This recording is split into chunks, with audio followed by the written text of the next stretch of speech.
In the land of grills, yeah, we're gonna do a one-year review of the Weber Lumin Electric Grill from Weber. Let's get started. All right, first things first, let's talk about the price. A year ago, I paid, well, it was actually more than a year ago. It was April of 24. I purchased it for $489. Now this thing is minus 36%, the yellow one, and it's $403, so that's a deal. The black one, by the way, is like $5 cheaper.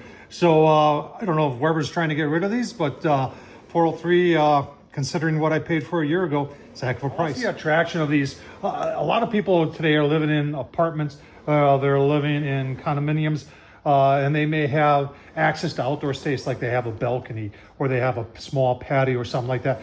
A lot of condo and apartment associations are saying no gas grills, nothing with open flame, which kind of rules out pellet grills too, but I think some of them make exceptions for that.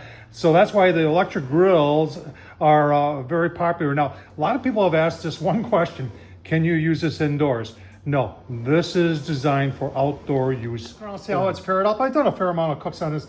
Love the color, love this is the classic porcelain coated enamel from our friends at Weber. Hefty hinges, you can see they've held up well. Those are made out of stainless steel. The base is plastic, but is held up very, very well. And that's where you plug it in. We'll talk about that as we go on. It does have a grease tray, and I really like that too. And it fits in right there. And you can put the disposable aluminum ones that Weber sells to make cleanup even easier. So this is everything I got with the grill. You've got this steamer tray, which I actually have used. I did some fresh green beans on there, and they say you can smoke in there. I have not tried that. This cleans up pretty good. This takes a little bit of effort to get it cleaned up if you got it really stained. And this is what you plug in to give it the juice and to make it go. We'll take a closer look. So on the inside, Weber put in their classic cast iron porcelain coated enamel grates, and they've held up. They've held up okay. I have no problems with them. Easy to clean, and I tell you what, without that, you wouldn't be able to get any really good sear lines. But these do get hot enough. And I'll leave a link down below to one of the videos I did doing a steak on here, and it turned out very nice. That squiggly thing is that's your heating element, and I do have an issue with it. Is that in order to clean below that, and you can see I've got it nice and clean, but in order to do that, you got to remove this.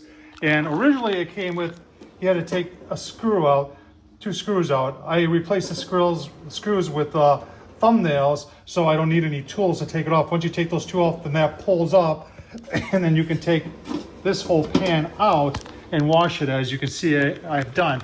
Now the top, you can take the whole top off and wash that too. I have not done that to it, and that's just from normal use. My power needs, mine is plugged in. When I plug it in, it's into a 20 amp breaker outlet that's got 20 amp breaker running it, and I've never had any issues. Temperature control on here is not the most accurate because this dial just shows you whether you're quarter, half, or you're on high. And the majority of the time I'm cooking with it on high. So I'd like to see Weber do an upgrade to this and have like a digital control where you can actually see what the temperature is. All right, dimensions of the grill. It is approximately 19.5 this way by 13.5 that way. The weight with these grates in is 36 pounds. Now, if you're wondering, this thing is insulated, double insulated. You can see the thickness of the walls here, and it's the same on the bottom. That's helped to hold the heat in. It tops out at 600 degrees, they say. The lid gauge here does eventually get there. It takes a little bit of a while. It's not overly accurate because it's at the top, but it does give you an idea whether it's cold, medium, or if it's ready to sear. And 600 degrees is enough to sear. Some have asked if there's a lid lock, and no, there is not. And others have asked, are there handles? Well, there are built-in handles right here. So I can go just like this and pick this up, no problem. So are there handles? Yeah, that's built into the base. All right, final thoughts on the Weber Lumin after 1 year. This is, if you don't have, in the electric grill market, there ain't a whole lot of options. This thing does the job. It's not something there where you're gonna put a roast on or something like that. Your headspace from the grate to the top of the top here, or top of the lid, on the inside is like 3.5 inches. So there ain't, this is a burger, brats, steaks, pork chops kind of grill. That's what this does. And if that's the only option you have where you're living, you know, you can't go wrong. Yeah, you know, everybody always says that you can't go wrong with the Weber. There are other choices out there, but if this is what you got to have, it does the job, and it's currently on sale for a little over $400. Tom Horsman at YouTube, you got one of these? What do you think? Thanks for watching, folks.